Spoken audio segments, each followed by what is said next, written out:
Hello everyone and welcome back to my new vlog. So અમારા family members અને ઘણા બધા રિલેટિવ્સના કોલ્સ અને મેસેજીસ હતા કે જર્મની આવવા માટે લેંગ્વેજ કેટલી જરૂરી છે. તો આજે અમે લોકો ફ્રેન્ડ્સ બધા ભેગા થયા છીએ, તો આપણે એમના ઓપિનિયન લઈશું. અને ઘણા વર્ષોથી અહીંયા રહે છે, તો રિયાલિટી ચેક આપણે કરીશું. So let's start.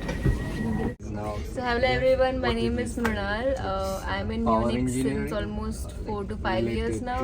I did my A1 in India and then I came to Germany to study my masters here. And after completing my masters, I started as a BTA position for a full-time job. And now my job is done and I'm going to switch my field. But all over this journey, I understood that German is not necessary to get a job or to even enroll in university, but it is necessary to survive in your daily life. For example, let's say if you go to a store, you want to, or let's say a supermarket, and if you want to talk with someone, then you need to at least know basic words in German. Or if you want to talk with some local people or want to integrate in the culture, then obviously you need German there as well. I mean, this is my experience, but I think you should also talk with other people to know more. Okay, you can also. Hi, my name is Kishan. મારો જવાબ એ છે કે German is very necessary. આવડવું જ જોઈએ German, અને I would prefer that Germany આવવું છે તો C1 C2 કર્યા વગર આવતા જ નહીં તો મરી જશો. એના વગર ચાલવાનું જ નથી. લીડલમાં જશો તો તમને શાકભાજી પણ નહીં આપે લોકો જર્મન વગર. એટલે જર્મન કરીને જ આવજો. મને 3 વર્ષ થઈ ગયા, હું હજુ B1 પર જ છું, તો મને મારી ભૂલ ખબર છે. તો બેટર છે કે C1 C2 કરીને આવજો. સો good luck. Hey, I'm Vaishnavi. I'm a PhD student currently at Max Planck in Germany. So when I came here for my master's project, I didn't knew a single word of German, and I survived. It's not like you cannot survive, but I would suggest that really just learn German, learn the basics, because everything, as other people have said in the video till now, that you need German to survive here, because everything in the supermarket is also in German, and if you don't know, you may mix up things and end up getting what you don't want at all. And local people also speak German, and don't expect them to speak English with you. But some people in the city, they do speak English, and you can communicate with them. But if you go in outskirts cities, it's like a no-go. So I think especially the older generation people, because they don't speak German at all, English at all. Absolutely. The older generation, they're reluctant in speaking English that much, and maybe because they just don't know. And so just learn German, learn the basics, and you can learn further here. And all the best. Yeah. So hello everyone, મારું નામ છે બિરાજ. હું પણ અહીંયા Germany masters કરવા આવેલો અને 2 વર્ષથી જોબ કરું છું. A1 A2 2 લેવલ કરીને જર્મની આવ્યો હતો, અને પછી અહીંયા જેમ જેમ ટાઈમ જતો ગયો એમ જોબ્સ પર ને એવી રીતના લોકો સાથે વાત કરીને ધીરે ધીરે મેં જર્મન શીખ્યું. તો મારું એવું કહેવું છે કે જર્મન સર્વાઈવલ માટે બેઝિક જર્મન જરૂરી છે, અને એસ્પેશિયલી તમારું માસ્ટર્સ પૂરું થઈ જાય પછી તમે જોબ હન્ટ માટે ટ્રાય કરતા હોય તો ત્યારે એવો બેનિફિટ રહે જો તમને વધારે જર્મન આવડતી હોય. ક્યારેક ઇન્ટરવ્યૂમાં તમને એવી રીતના બી ના આવે કે એક બીજો કેન્ડિડેટ છે જેને જર્મન વધારે સારું આવડે છે, તો એના લીધે બી તમને જોબ ન મળી શકે. તો સેફર સાઈડ માટે જર્મન તમે અહીંયા શીખતા રહ્યો, આગળ પ્રેક્ટિસ કરતા રહ્યો, જર્મન લોકો સાથે ઇન્ટરેક્ટ કરો, ધીરે ધીરે વાત કરો, શીખો, તો એ એક બેનિફિશિયલ વસ્તુ છે. એટલીસ્ટ કેટલા લેવલ સુધી શીખીને આવવું જોઈએ લોકોએ? એટલીસ્ટ મારા પ્રમાણે 2 લેવલ શીખીને આવવું જોઈએ, અને પછી અહીંયા ધીરે ધીરે આગળ શીખતું રહેવું જોઈએ. છેલ્લેથી 2 લેવલ કે તમારું માસ્ટર્સ કે તમે જે બી કાંઈ કોર્સ કરવા આવ્યા હોય તો એ કોર્સ 2-3 વર્ષમાં પૂરો થાય ત્યાં સુધીમાં હજી બીજા 2 લેવલ તમે શીખી લ્યો.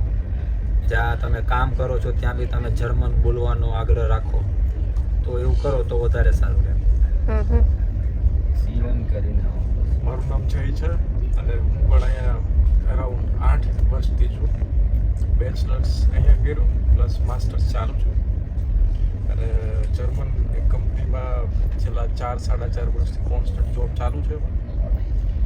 એટલે જર્મન લેવલ કેવું છે એનાથી કોઈ ફરક નથી પડતો, પણ કેટલું કોમ્યુનિકેટિવ જર્મન બોલી શકે છે એ વધારે ઇમ્પોર્ટન્ટ છે. કોઈ પણ દેશમાં જાઓ તો વાત કરવા માટે એની ભાષા જોઈએ. એ ભાષા એની ભાષા જર્મન છે, આવડવી જોઈએ. જર્મનીમાં જર્મન આવડવું જરૂરી છે. ભવિષ્યમાં કામ માટે કે પછી પ્રમોશન માટે મેનેજમેન્ટ ફિલ્ડમાં કોઈ પણ જગ્યાએ તમારે આગળ વધવું હોય તો જર્મન ભાષા મહત્ત્વની છે. C1 હોય તો વધારે સારું, પણ ભાષા મહત્ત્વની છે. ઇંગ્લિશ ઉપર જોબ મળી જાય પણ ચાન્સીસ રહે જવાના. જર્મન હશે તો ચાન્સીસ છે લોંગ ટર્મ માટે સેટલ થવું હોય તો. જર્મન બહુ જરૂરી છે. હું અહીંયા પર્સનલી 6 વર્ષથી છું, 6-6.5 વર્ષ. પહેલાં મેં અહીંયા માસ્ટર્સ કર્યું અને હવે હું જોબ કરું છું. યસ, તમે અહીંયા આવી જાઓ જર્મન જરૂરી નથી. યસ, વિઝા પ્રોસેસ માટે તમારે A1 A2 બતાવવું પડે, પણ તમે અહીંયા પહોંચી જશો. પણ પછી સર્વાઈવલ માટે E2 ઇઝ એટમોસ્ટ ઇમ્પોર્ટન્ટ. એના સિવાય નહીં ચાલે. યસ, તમે અહીંયા શિફ્ટ થાઓ છો, જર્મની આવો છો, તમે અહીંયા તમારું ફ્યુચર બનાવવા આવો છો. તમે ખાલી સર્વાઈવ કરવા નથી આવતા. દેટ મીન્સ કે હવે તમારે જો તમારું ફ્યુચર બનાવવું છે, કરિયર પ્રોપર બનાવવું છે, તો minimum B2 level is must. એ તમારે હશે તો તમારી ઓપોર્ચ્યુનિટીઝ ઘણી બધી ખુલશે, જે તમે આગળ લઈ શકશો અને તમે તમારું એક સારું ફ્યુચર તમે બનાવી શકશો અને સિક્યોર કરી શકશો. That means B2 German mandatory before તમે અહીંયા તમે શીખશો. યસ, પોસિબિલિટી છે, તમે અહીંયા જાતે જ શીખી શકશો. પણ જ્યાં ઇન્ડિયામાં તમારા રિસોર્સિસ મળે છે ઓલરેડી, તમે જ્યારે વિઝાની વેઇટ કરો છો અને બધી પ્રોસેસ થાય છે, યુઝ ધ ટાઈમ અને જર્મન શીખો. તો તમે લોકોએ જોયું એવરીવન કે બધાએ કીધું કે જર્મન લેંગ્વેજ બહુ જ વધારે ઇમ્પોર્ટન્ટ છે અહીંયા આવવા માટે. એકચ્યુઅલી હું જ્યારે અહીંયા 6 મહિના પહેલાં આવી હતી ત્યારે સર્કમસ્ટાન્સીસ બહુ અલગ હતા અને હવે મિનિમમ કોઈ પણ જગ્યાએ તમે જોબ અહીંયા અપ્લાય કરો છો તો એટલીસ્ટ A2 B1 ઓર B2 ની મેઇન જે હોય એ રિક્વાયરમેન્ટ્સ વધી ગઈ છે. અને એટલી રિક્વાયરમેન્ટ હોય છે અહીંયા, કોઈ બી જગ્યાએ તમે ફિલ્ડ જોબની વાત કરો ત્યારે.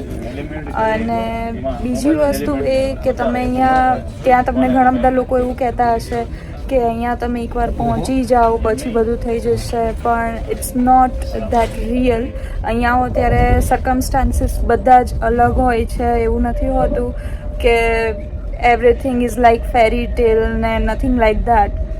તો અહીંયા આવીને તમારે જાતે જ સર્વાઈવ કરવું પડે છે. અને ઇવન તમે ત્યાં ના પણ બોલતા હોય અથવા ના પણ શીખ્યા હોય જર્મન, અને અહીંયા તમે આવો અને કોઈ પણ સુપર માર્કેટમાં જાઓ અથવા તો તમારે ટિકિટ પરચેસ કરવી હોય કે કંઈ પણ કરવું હોય તો અહીંયા normally German is very very important.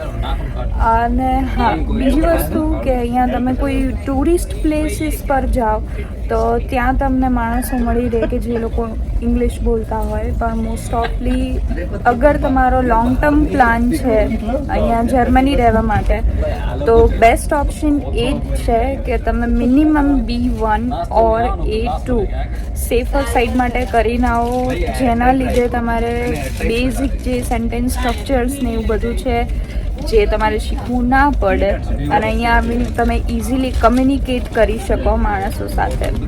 So yes, so final conclusion, અગર લોંગ ટર્મ પ્લાનિંગ છે તો જર્મન ઇઝ મસ્ટ ઇમ્પોર્ટન્ટ. કેમ કે અહીંયા આવીને તમારે જોબ પણ કરવાની, ભણવાનું પણ હોય અને ઘણી બધી વસ્તુ એવી હોય જેના લીધે તમને ટાઈમ પણ નહીં મળે અહીંયા actually. So yes, German language is very very important. So yes guys, જેવી રીતે તમે લોકોએ જોયું કે અલગ અલગ લોકોના ડિફરન્ટ પર્સપેક્ટિવથી વિચારવા જઈએ તો એ લોકો 6-8 વર્ષથી અહીંયા છે તો એ લોકોનો ઓપિનિયન લીધો. અને મારી દૃષ્ટિએ જોવા જઈએ તો હાલની સિચ્યુએશન પ્રમાણે એટલીસ્ટ તમારે A2 કે B1 કરીને આવવાનું, જેનાથી અહીંયા તમારે ડેઈલી લાઈફ જે છે એ ઇઝી થઈ જાય, કમ્યુનિકેશન ઇઝી થઈ જાય. એ મેટર નથી કરતું એકચ્યુઅલી તમારા માટે કે તમે કયા વિઝા ઉપર આવો છો, જેમ કે ફેમિલી રિયુનિયન અથવા તો હાઉસ વિઝા છે અથવા સ્ટુડન્ટ વિઝા છે ઓર ઓપોર્ચ્યુનિટી કાર્ડ છે તમારી પાસે, એ જરા પણ મેટર નથી કરતું. તમારો ગોલ જો અહીંયા એવો હોય કે અહીંયા લોંગ ટર્મ પર્પસ માટે મારે રહેવું છે, તો તમે એવું માની શકો કે લેંગ્વેજ ઇઝ મોસ્ટલી પ્રાયોરિટી છે અહીંયા. ત્યાં તમને લોકો એવું કહેતા હશે કે લેંગ્વેજની રિક્વાયરમેન્ટ નથી, એકવાર તમે ત્યાં પહોંચી ગયા પછી બધું થઈ જશે, everything is feels like a fairy tale. પણ તમે જ્યારે અહીંયા આવો છો ત્યારે રિયાલિટી એકદમ અલગ હોય છે.